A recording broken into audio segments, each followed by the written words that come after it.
কয়টা আলু কোন অনেক আলু কোন কয়টা 1 2 3 4 5 6 7 9 10 11 12 13 14 15 16 17 18 19 আর আছে এখানে আছে থাক থাক দেখেন একটা অসুস্থ গাছে 19টা আলু হয়েছে এগুলা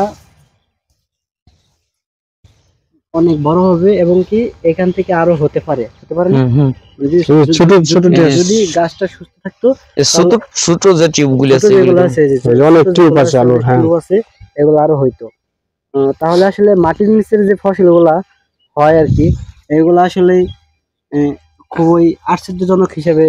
হয়ে থাকে কিভাবে হয়ে যায় আল্লাহর রহমতে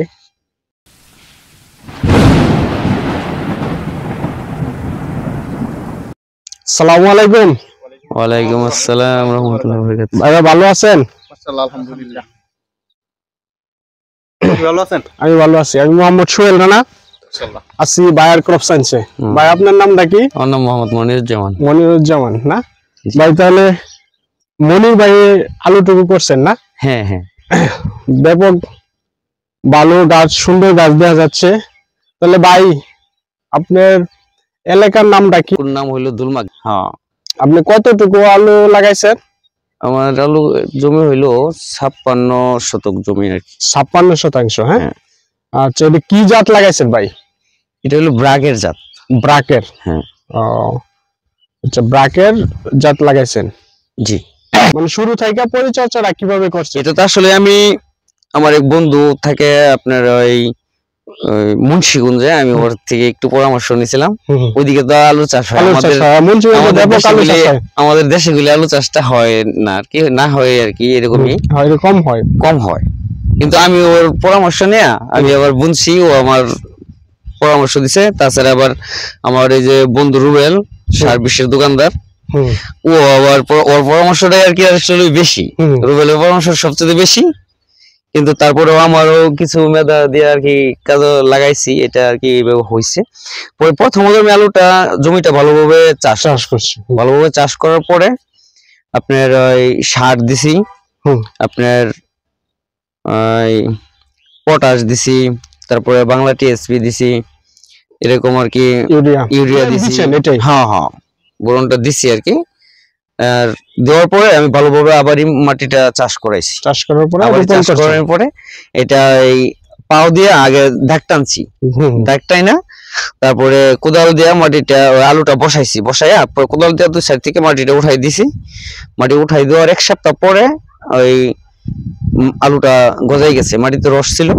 আলুটা গজাই যাওয়ার পরে আমি এই স্প্রে করছি প্রথম স্প্রেটা কি করছেন প্রথমে যে স্প্রেটা করছি এই স্প্রেটা হলো আমি এন্ট্রাগল স্প্রে করছি এটা হলো বায়ার কোম্পানির এই এন্ট্রাগলটা প্রথম স্প্রে করছি স্প্রে করার পরে আসলে মাশাআল্লাহ গাছের গ্রোথ বেড়ে গেছে সব দিক দিয়ে আর কি আলহামদুলিল্লাহ খুব সুন্দর হয়েছে খুব ভালো একটা কাজ করছে কাজ করার পর তারপরে আমি এই জমিতে সেচ দিছি সেচ দেওয়ার পরে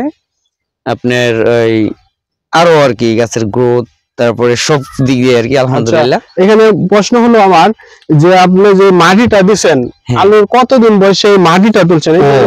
বেডটা করছেন হ্যাঁ এই বেডটা আমি করছি আপনার এই যে দেখেন এই আলু রোপণের কতদিন পরে বেডটা করছেন সুন্দর একটা প্রশ্ন বলছেন ভাই এই বেডটা করছি আমি আলু রোপণের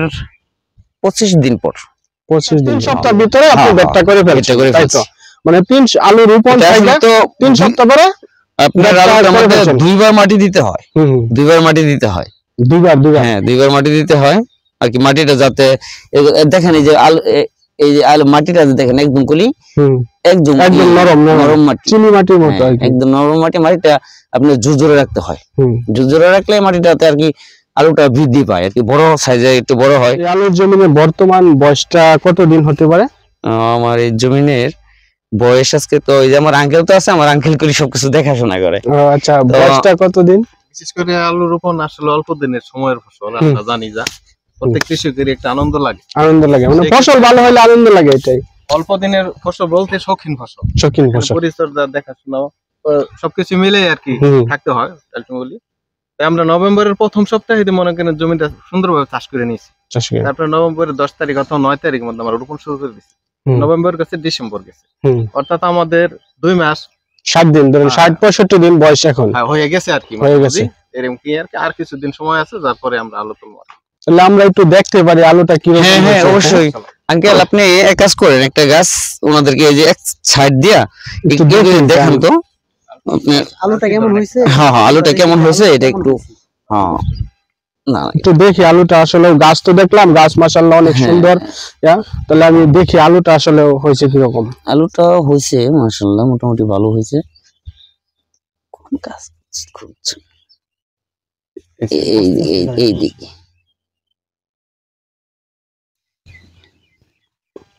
আমরা দেখতে পাচ্ছি আলুটা হচ্ছে লাল আলু।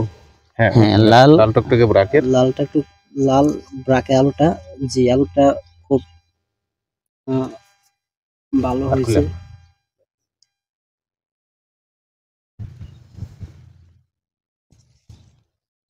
এটা নিচে আরো আছে। আচ্ছা বুঝতে এটা মাটি তো উঠানো মাটি, এটা উপরে যে এই মাটিটা না, ওই মাটিটা এগুলি হয়েছে। প্রত্যেকটা গাছে যেমন 9 থেকে 10টা আর কি আছে। তাহলে মনির ভাই, আপনি কি চান না যে আপনার মতো আরো মানুষে আলু চাষ কইরা এলাকার যুবকরা মানে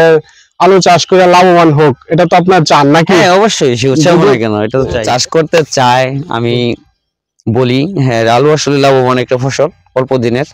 90 দিনের ফসল। মনির ভাই আমরা আসি, ধন্যবাদ। আপনার কাছে কথা বললে ভালো লাগলো। মাশাআল্লাহ ঠিক আছে, আপনাদের সাথে সবার সাথে কথা বললে ভালো লাগলো। আমরা পরবর্তীতে আসবো, আলু যেদিন না আপনারা উঠাইবেন, হারভেস্ট করবেন, মানে আলু উঠাইবেন আর কি, ওইদিন হয়তো একদিন আগে আমাদেরকে একটু বলবেন, আমরা আসবো। আইসা পরবর্তী যে কি পরিমাণ ফলন হলো, কতটুক জায়গা আপনার 56% সর্বমোট কতটুক ফলন হলো, এটা আমরা একটু জানবো। ঠিক আছে, ধন্যবাদ। আসসালামু আলাইকুম। ওয়ালাইকুম আসসালাম।